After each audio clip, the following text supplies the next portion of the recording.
Yang saya hormati Bapak Direskrim Hukum, Bapak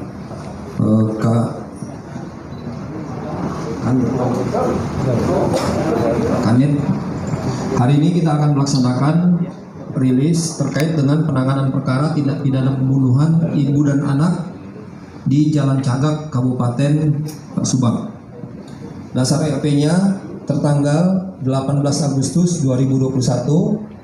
TKP-nya ini Kampung Ciseuti, RT 018/003, Desa Jalan Cagak, Kecamatan Jalan Cagak, Kabupaten Bandung. Waktu kejadiannya tanggal 18 Agustus 2021 jam 01.00. Modus operandinya yaitu dengan membacok dengan golok dan memukul dengan menggunakan stick golf.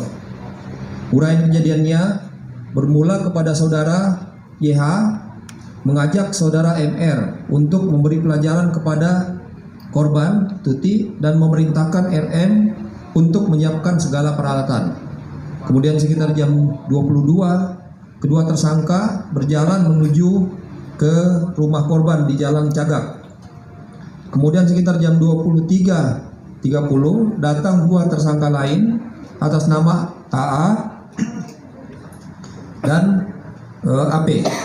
Kemudian terjadi tindak pidana pembunuhan terhadap korban atas nama Tuti Suwartini dan Amelia Mustika Ratu alias Amel yang dilakukan oleh saudara YH, kemudian MR, kemudian MM, kemudian AA dan AP yang terjadi pada hari Sabtu 18 Agustus 2021 di TKP Kampung Ciseuti, RT 018/003, Desa Jalan Cagak, Kecamatan Jalan Cagak, Kabupaten Subang.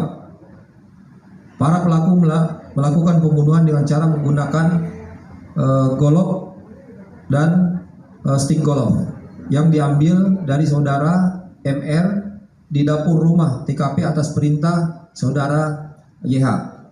Dan setelah meninggal terhadap korban kemudian dimandikan oleh tersangka MM.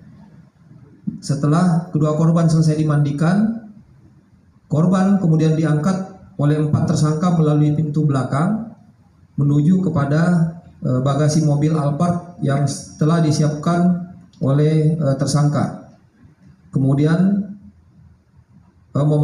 kemudian mobil tersebut ditutup dan kedua korban ada di dalamnya.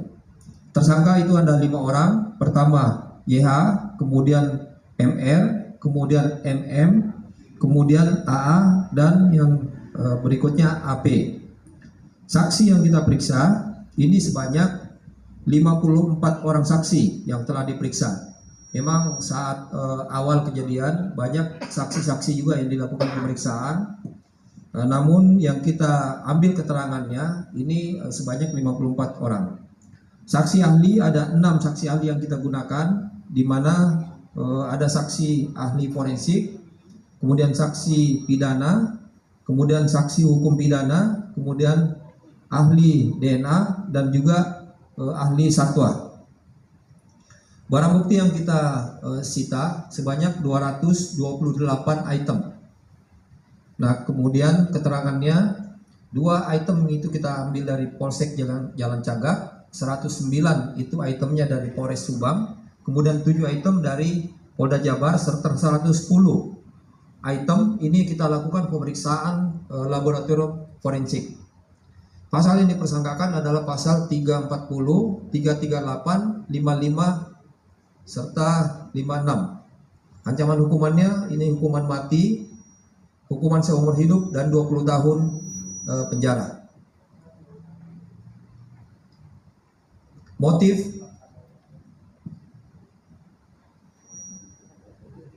Motifnya adalah diduga permasalahan uang.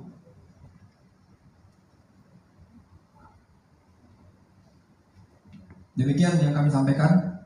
Silakan mungkin apabila ada yang mau ditanyakan.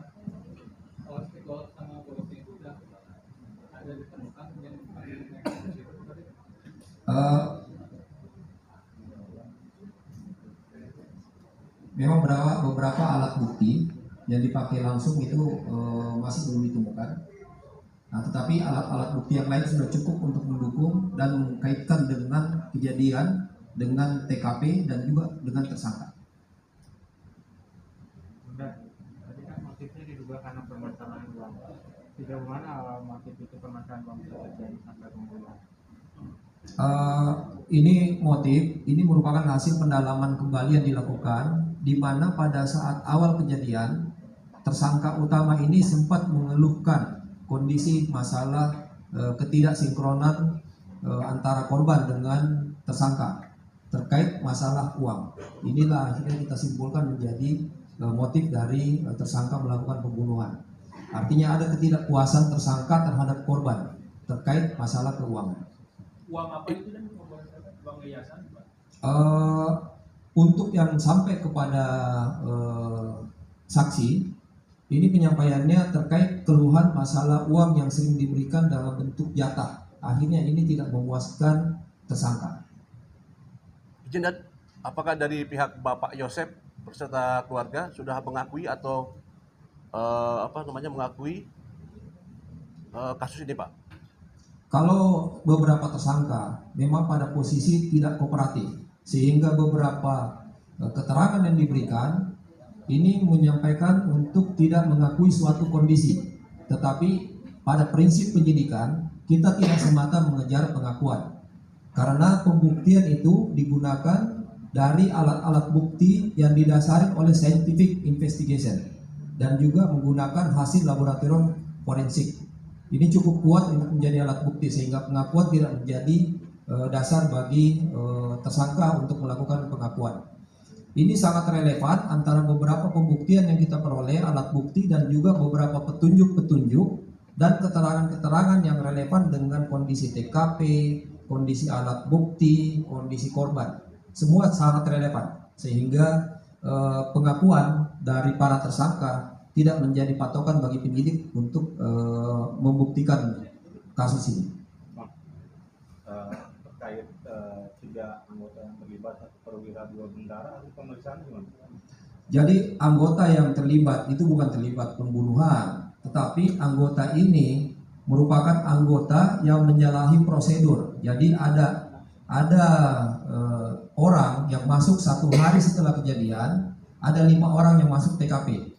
3 orang diantaranya itu adalah anggota. Dan pada saat proses masuk ke TKP tersebut, inilah yang tidak melalui prosedur yang benar. Sehingga dengan demikian kita penyidik melihat bahwa ini suatu kesalahan prosedur, sehingga anggota tersebut juga akan diproses dan dilihat kesalahan-kesalahan prosedur yang dilakukannya itu. Sanksinya udah ada belum? Kalau sanksi sudah jelas sesuai dengan aturan disiplin dan kode etik, tapi akan dilihat bagaimana kadar kekeliruan daripada anggota tersebut. Nanti prosesnya akan tetap berjalan. 3 tersangka lain apakah dipertimbangkan untuk ditahan dan? 3 tersangka lain itu memang belum ditahan karena memang sesuai dengan undang-undang itu merupakan pertimbangan subjektif dari penyidik. Nah, sehingga penyidik memberikan kesimpulan untuk tidak melakukan penahanan sementara waktu kepada 3 tersangka tersebut. Kondisi yang diperoleh mempunyai nilai yang lebih positif bagi penyidik sehingga menjadi asas pertimbangan yang subjektif bagi penyidik untuk tidak ditahan. Dan kemarin kan 3 tersangka melakukan gugatan di PN Bandung. Bisa dijelaskan kan kemarin juga sempat tertunda. Iya, jadi memang ada gugatan pra peradilan dari tersangka. Untuk pra peradilan sendiri ini merupakan hak yang konstitusi yang diakomodasi oleh undang-undang. Itu sebagai upaya para tersangka untuk mengontrol jalannya proses penyidikan. Dan pada kondisi tersebut kita juga Polda Jawa Barat siap untuk mengatasi atau melayani pra peradilan tersebut. Di sisi manajemen ini cukup bagus pra peradilan itu karena ini membuat kontrol bagi proses penyidikan agar berjalan lebih normatif dan juga lebih objektif. Jadi saya rasa sah-sah saja dilakukan karena itu merupakan hak dari tersangka untuk mengajukan pra peradilan. Izin Bang, mengenai saksi satu lagi tersangka maksudnya Bang, Saudara Ramdhanu sudah diterima JC-nya. Apakah itu akan mempengaruhi statusnya Danu sebagai tersangka Bang? bagaimana nilai yang diperoleh oleh pengajuan tersangka yang menjadi justice kolaborator itu nanti akan ditentukan di pengadilan.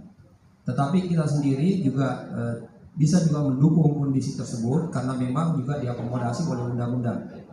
Nah, dari beberapa poin-poin yang disampaikan juga oleh tersangka D ini juga cukup membantu bagaimana petunjuk-petunjuk diperoleh oleh penyidik sehingga membantu pengungkapan. Sehingga nilai-nilai itu nanti akan dinilai oleh pengadilan dan diputuskan dan dipertimbangkan oleh pengadilan nantinya. Jadi, kalau untuk para tersangka yang dilakukan penahanan, apakah ada pengawasan khusus dari pihak kepolisian atau larangan si para tersangka itu keluar dari daerah tertentu, daerah Subang atau seperti apa? Jadi batasan terhadap tersangka yang tidak ditahan memang ada dan juga pengawasannya tetap dilakukan karena ini merupakan kontrol dan tanggung jawab penyidik. Tanggung jawab penyidik adalah bagaimana proses penyidikan ini berjalan tanpa ada hambatan dari para tersangka, di mana pertimbangan penyidik untuk tidak melakukan penahanan normatifnya bahwa tersangka itu tidak melarikan